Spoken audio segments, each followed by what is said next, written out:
আসসালামু আলাইকুম। ডাইব্যাক উদ্ভিদের একটি ছত্রাকজনিত এবং পুষ্টির অভাবজনিত রোগ। এই রোগ দেখা দিলে গাছের কচি পাতা প্রথমে হলুদ হয়ে যায়, পরে শুকিয়ে মারা যায়। এই রোগ আস্তে আস্তে উপর থেকে নিচের দিকে মরে আসে বলে একে ডাইব্যাক রোগ বলা হয়। এই রোগ যাতে না হয় তার প্রতিরোধের জন্য পরিষ্কার পরিচ্ছন্ন চাষাবাদ প্রয়োজন।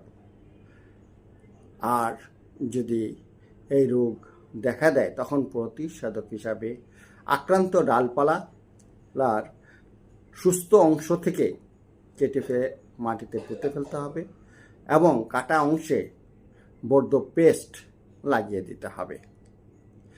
তাছাড়া এই রোগ যাতে গাছে না আসে তার জন্য আমরা বিভিন্ন ছত্রাকনাশক দিয়ে নিয়মিত স্প্রে করতে হবে। তাহলে আমরা ডাইব্যাক রোগ থেকে গাছকে রক্ষা করতে